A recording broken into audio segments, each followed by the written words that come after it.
voice acting strike in the gaming industry. Yeah.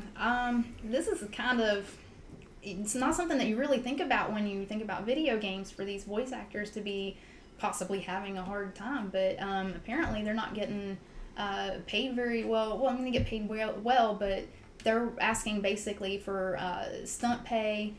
Because of motion capture that they're being asked to do now, and stunt coordination, because there's really not a lot of, I guess, budget put into that, so they don't have professional teams and things come in. It's basically green screen and dot suits, you know. But it's, I don't know, I kind of feel for the voice actors here, because they don't get a very big piece of the pie. And if you think about it, I'll bet the scripts that you get for voice acting in video games is just as big, if not bigger, than a blockbuster movie. Right. You know, I'd say it's probably bigger, because if you think about a movie like Iron Giant, you know, an animated movie, right? If it's 2 hours, how many different takes, how many different ways could someone say something? Whereas you think back to a game like Until Dawn, how many different branching pieces of dialogue would you have had to say? That could have been an 8, 10, 12-hour script. Yeah, so you can't really say it's apples to apples, because it's not really.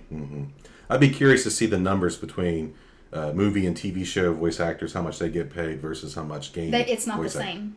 Voice actors in video games get paid less than they do for the same amount on television. What's the justification for that?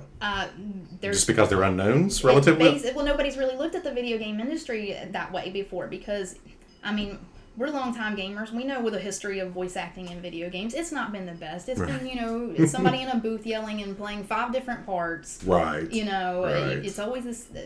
It's a lot of the same people who are the voices in games, but now you're starting to see, you know, Hollywood actors. We've talked about this before with Until Dawn and a few other games. Call of Duty has brought in, like, Kevin Spacey to do games. I mean, somebody else just got announced to be doing Chris Maloney. Chris Maloney, yeah, from He'll be the villain in Black Ops 3. Yeah, from Oz. He's in it now. We've talked about Rami Malek before. He's done a Call of Duty and Until Dawn. So you're seeing all these voice actors come into video games now, because it's kind of like a new medium to them, and it's, like we talked about before, become more of an art form. Yes. With the technology. So I think that's probably where a lot of these regular video game actors have been saying, well, maybe we should be getting paid more than what we are. I would tend to agree with them. Now that it's becoming, this is a multi-million-dollar industry. Maybe it's a multi-billion-dollar industry at this point. I haven't looked at the numbers. It is. There's no reason why we can't compensate those who work hard to give us the entertainment that we want. I would say the justification that they might come back with is an actual TV actor is going to get some of their money from the advertisement that takes place during the TV show, and there's not really any advertisement during the video game. Right. So they might have that possible justification, but it depends on how big the pay gap is. Yeah, I'm not sure how big the gap is, but I mean, if they're still paying them for just doing voice acting in video games and not looking at how the technology has changed with the motion capture now being added in, or even, I can understand them wanting hazard pay, because if they're yelling every time that I'm getting hit, you know, Strain on the vocal cords. It's very stressful. And if they're working long hours, they're actually wanting fair working conditions, because they are in the studios a long time sometimes. And granted, I mean, it's a little easier with the technology to do it from home or wherever, you know, so they don't have to travel so much, but that should be saving costs for the companies, you know, being able to let them do that. And then giving them more pay in return. Right. So, I mean, I feel for them. I think they do deserve At the very least, they should have a royalty system. Right. There's not even that set up right now. Even if they didn't want to go, the royalty system, because they don't know how well the game's going to do, you know, a lot of the big name actors like Tom Cruise, when he did like Mission Impossible 4, Mission Impossible 5, he forgoes some of his actual salary to get points on the movie.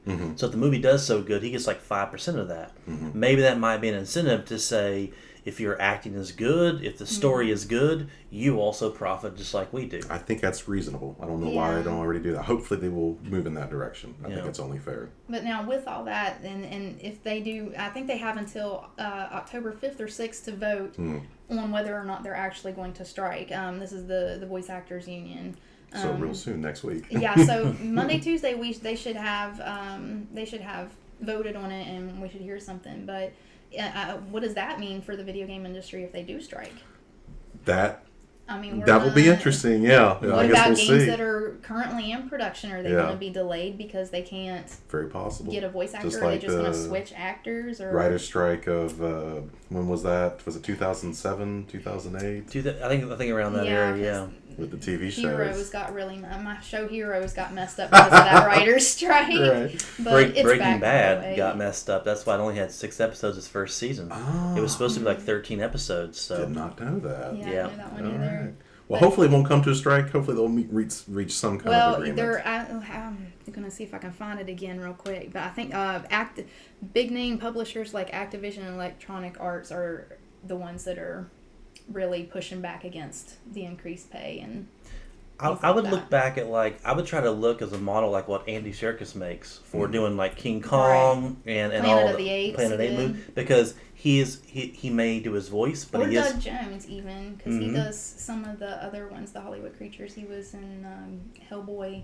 Mm-hmm. because it's definitely not what the people that do The Simpsons do. They walk into a Right. studio, they say their lines, they leave. Mhm. And I know we're talking about much more pay they get, and I don't mean that. I just mean the fact that these people are in fact acting. Right. They're doing their voice. They're walking around. They're climbing on stuff because they're mocap. So Right. yeah, I agree.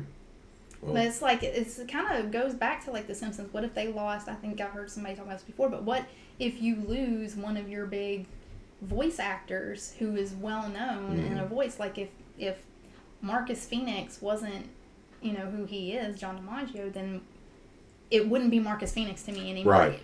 well, if they die, you kind of have to deal with that. Like Mel Blanc is dead, but Well, that's but Bugs true. Bunny still lives on. right. That's true. Dis- That's true. Walt Disney's dead, but Mickey Mouse is still voiced by somebody Right. else. So Right.